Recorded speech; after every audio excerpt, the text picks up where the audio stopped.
A theory that you've probably never heard of, the cognitive theoretic model of the universe, a theory of everything formulated by Christopher Langan, widely hailed as the smartest man in the world by mainstream media, is the missing key to unify existing theories of physics into a bona fide theory of reality. A unified field theory isn't working out. We've been trying at this for about 100 years. For the final decades of Einstein's life, he sought to reconcile general relativity with quantum mechanics, believing in underlying unity. He believed surely God does not play dice. There is no random element to reality. And to a certain extent, he was right. Reality at the lowest level, when it is free, when it is creative, when it is self-determining, will appear random, even as those seemingly random patterns correspond to higher dimensional deterministic structures. So reality is neither random nor deterministic, but there is this underlying unity of self-determinism, of reality's intrinsic freedom and creativity, which is self-distributed to every part and aspect of the world. So the challenge of a unified theory is explaining all of the fundamental forces of physics within one universal framework.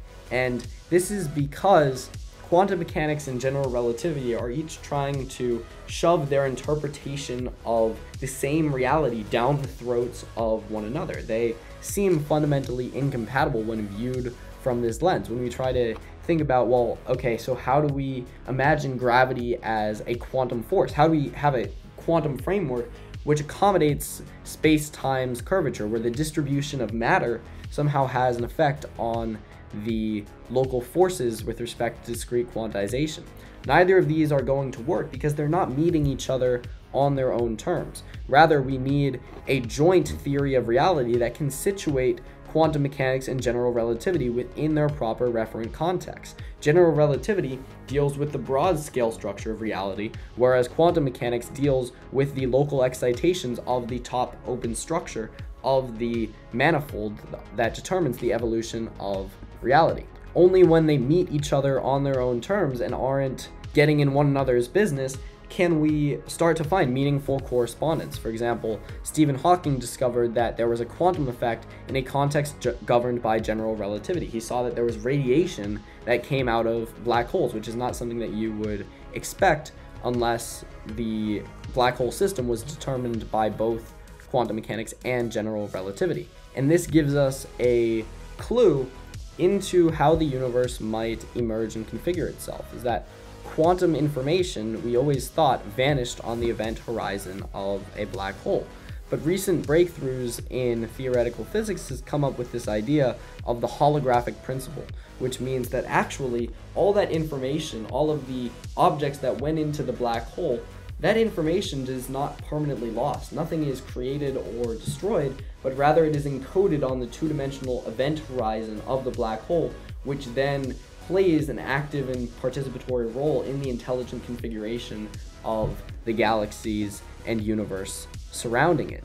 And so this would suggest that our universe itself is a projection from a more fundamental information-based reality. If we're going to deal with a unified field theory, we're going to have to deal with the theories of information and information self-processing, because this is the direction in which physics is tending, to view the world not only physically, but as the expression of information. And information requires information processing and free decision on the part of the information processor, which reflects a fundamentally participatory reality. How do we get a physical object from this informational structure? This would suggest that we need to extend our definition of energy and matter to include the theories of information.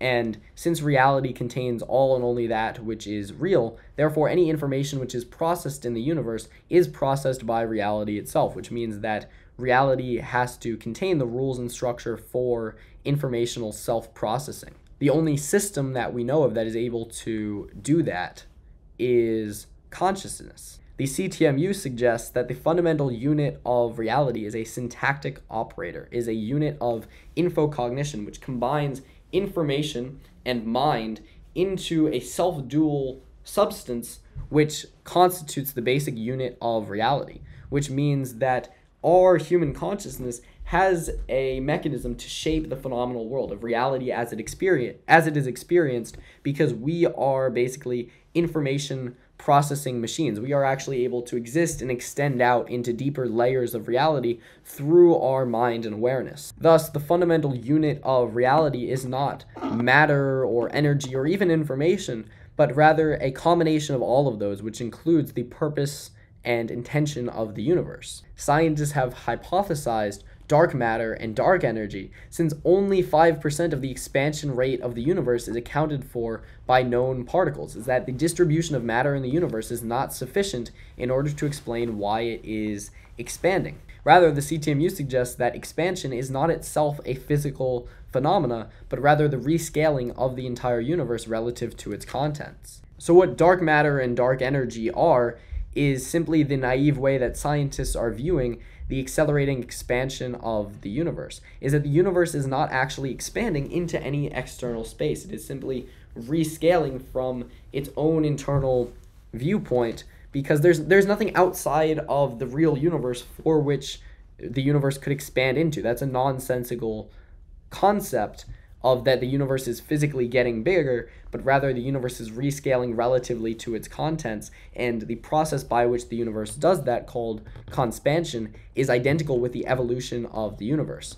According to our present scientific understanding, the vast majority of the universe is unaccounted for, and the CTMU easily fixes that problem. The forces and particles that we perceive represent not only a small part of our physical universe, but only a filament of the larger structure of the real universe, which is basically metaphysical. It consists of these deeper structures of mind and will and intention and purpose. So force and mass evolve in a unified framework to not be physical things per se, but rather gradients of the conspansive manifold. And the conspansive manifold is a perfect joint home for general relativity as well as quantum mechanics. General relativity is mapped to the global structure, whereas quantum mechanics is the open top structure of that system, which exists as a space of potential which programs the world. It is a self-generative space through which the universe freely determines its own structure. The CTMU's unified theory reveals a fundamental structure where consciousness and information is primary. Human consciousness is integral to the structure of the universe. We are not just passive observers within reality, but we are active participants within its structure and dynamics, just as we saw with the double slit experiment, where you can literally see that our observation is affecting the state of our quantum system. Our perception affects reality. And yet scientists are still blind to the deeper implications of that fact. The CTMU is a true theory of everything. It is a theory of everything in that it is not just about physical phenomena, not just unifying physical forces, but deals with these deeper questions of consciousness and life. It shows that the fundamental things which we have to wrestle with in reality theory are not time or space. These are just modes by which we think, but rather the categories in which we live, which are perception and cognition. The fabric of the universe arises from a deeper relational structure that has to do with this metaphysical structure of consciousness. Reality itself is a self-simulation occurring in a universal mind, and past, present, and future are all interconnected in a self-originating reality. Reality is self-programming, meaning it can take an intention or will from its future in order to distribute that programming to the present to bring about some sort of outcome or intention. We are cognitively bound, so we can't perceive this deeper structure directly, because perception is a boundary that surrounds that which we can experience. So we're never going to be able to access this metaphysical dimension of reality through direct perception, but rather we need this deeper level of metaphysical logic and the logic of experience in order to understand how perception actually works, rather than just its correlates, that which we can perceive. So the CTMU is based on what is the most basic view of reality that we could have that takes into account cognition and perception. It induces itself from these two fundamental principles, that to be is to be perceived, as per George Berkeley, and I think therefore I am, that somehow existence and being are fundamentally connected to cognition and perception, and then it extends those ideas of cognition and perception in order to formulate a valid theory of reality. Since this perception and cognition is not manifest just at the human scale, but is rather distributed throughout every part and aspect of reality at all levels, we expect this distributed self-similarity whereby you have this symmetry between the higher dimensions and the lower expressions of the universe, is that the whole should be manifest within every part. So the CTMU, which is an advanced formulation of metaphysical logic, can situate each theory of everything as a perceptual narrative that can be interpreted within its own structure. Every single theory of reality shares common structure because they are all theories of human cognitive syntax. They all share the same rules and structure because they were thought of by the same species, and the CTMU is built on the structure of human theorization. So it cannot fail to properly interpret each and every theory of reality. The participatory dynamics of quantum mechanics reflect the fundamental role that human agents have in shaping reality. General relativity shows that gravity is not a force in the classical sense, but rather a gradient of the conexpansive manifold based on the distribution of mass and point particles in the universe. A unified field theory is only possible by situating each of these two theories within their proper referent context and taking and applying insights from string theory or M theory while discarding the parts that are nonsensical or simply constructions of math with no correspondence to reality.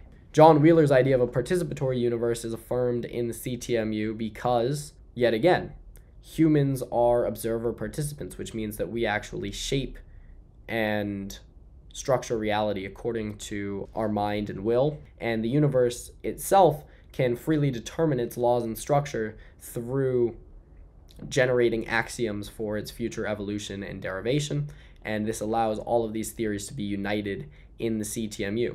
Although all of these theories are incomplete because they operate only in the physical semi-model, the CTMU fuses an advanced metaphysical perspective in order to rectify their apparent gaps. The CTMU is the missing key to unify existing theories of physics into a bona fide theory of everything. It's clear to see that the unified field theory isn't working out. We've been trying at this for over a century. But the CTMU is actually a theory of everything, not just in a physical sense, but in a metaphysical sense. And it's exactly what we need in order to recognize and unify the common structure of current physical theories. As Einstein said, I want to know how God created this world. I'm not interested in this or that phenomenon, in the spectrum of this or that element. I just want to know his thoughts. The rest are just details. The CTMU is a unified theory of creation and the self-knowledge of God, and is therefore well beyond physics in its scope. If you want to learn more about the CTMU from expert instructors and enroll in our courses, you can join us at compatriotacademy.org, a premier metaphysical educational institute. We are a nonprofit, and we have many courses that will take you from 0 to 100 in where you need to be in your understanding of reality. If that interests you, you can click the link in the description, and that will take you to our webpage. Thank you. Let the light shine forth in the darkness. May the peace of our Father in heaven be upon you. Like and subscribe. Peace.